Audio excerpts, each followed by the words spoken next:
So, Tyler, weekly metal reviews with Sam, continuing our Alice in Chains discography today with Dirt.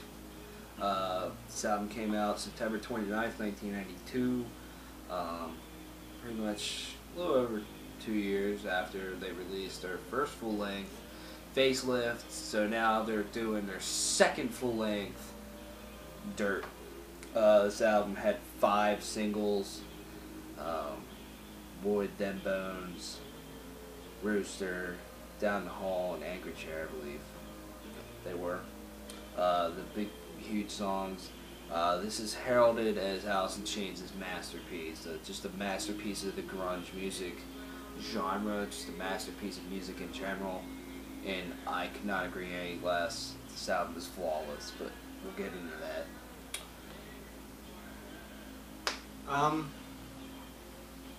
Yeah, this album really, we started off with Facelift, it's a little more raw and whatnot.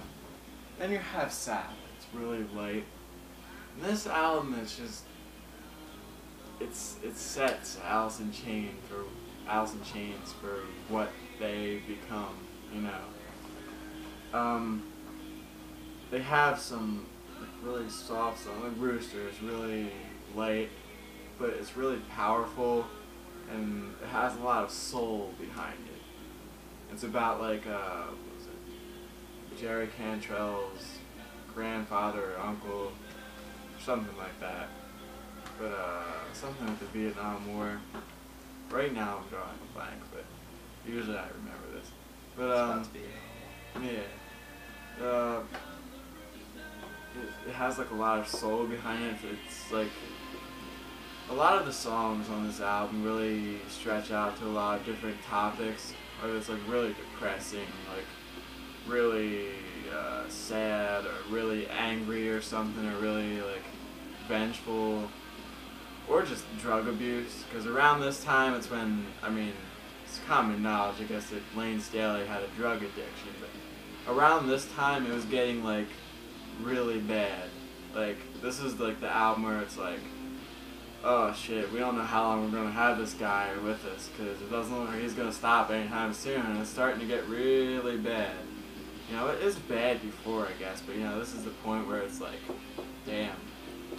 But I think all this album here is probably just high on something from before they even wrote it to when they were done. You know, that's where he got a lot of his inspiration from. Like, of course, what is it?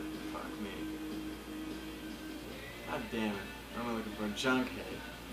That song, right away. It's like, you know it's about drugs. And a couple of the songs, like, they have these hidden meanings and it's about drugs. But, I mean, yeah, at that time, it's just he was so far gone that, but he still had this, like, power in his voice, especially in Rooster. Sick Man, them Bones, definitely. That song comes out and hits you right away. One of their more popular songs. Damn That River, another good song. It's like right away, a couple of their songs just come out and hit you, and you think, oh, this is going to be another Facelift, but eventually they sort of like get into this groove.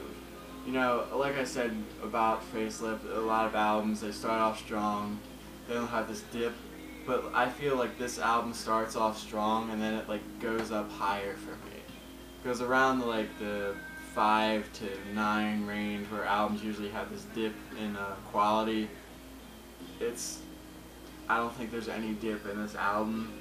I mean, it's always, yeah, Dirt is Alice in Chains' album, but it really is, though. If you enjoy this band as much as I do, as much as we do, then this is it.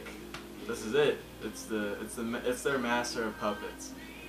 But this is the album where Staley and Cantrell start to get some really good vocal harmonies going, and Cantrell, as always, like I said on Facelift, like I was gonna say, it's a lot simple but extremely fucking amazing guitar work from Lane Staley. Wow, what the fuck? Jerry Cantrell. Just forget that. Jerry Cantrell, and it's so lovely.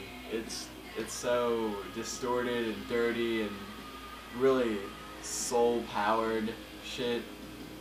It's like the southern sort of blues mixed with Seattle grunge crap that it's just amazing.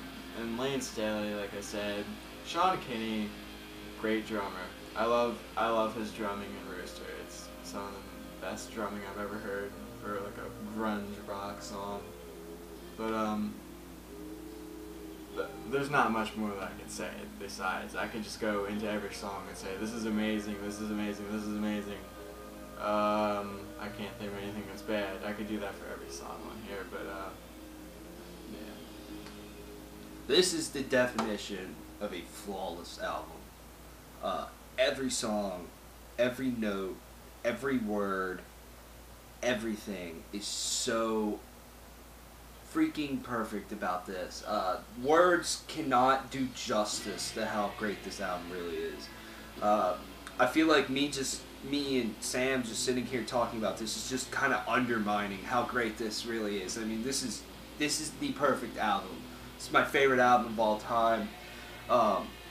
Like Sam said, right away, them bones just it knocks you on your ass. It's like 2.5 minutes long of just bam. Very chunky guitar riff. In probably one of Jerry Cantrell's best solos. That solo is very well executed, very well written. I love that solo. And then, Dan, that River's another hard hitter. I mean, like I said, like we said, Facelift was very raw. Like, it's a good way to put it. It was very rocky, but this album has some rocky parts to it as well. The melodies, the mellow parts. Like Sam said, it's really showing Lane Staley's drug addiction has gotten better. And I even read accounts that he was high on marijuana and heroin while recording a few of these songs. And it really shows in the lyrical content very much. This is a very dark album. This is a depressing album. This album just creates such a bleak and black atmosphere when you listen to it.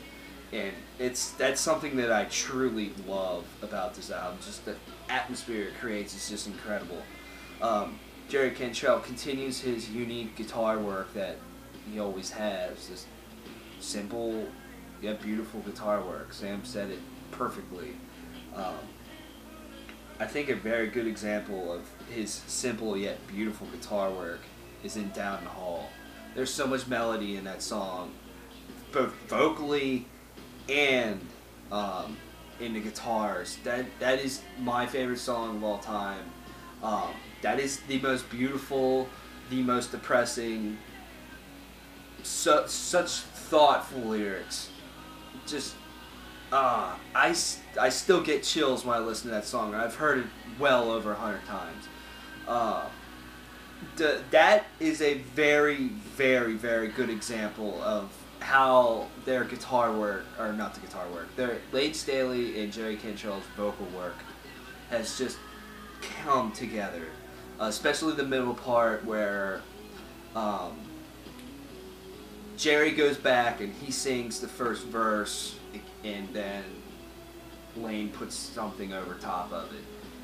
That's just unbelievable. There's no band that can do stuff like that today as well as Alice in Chains does it. The production on this album is just great. I mean, Facelift had a great production, but this album is just top notch. You can really hear everything clearly. This is a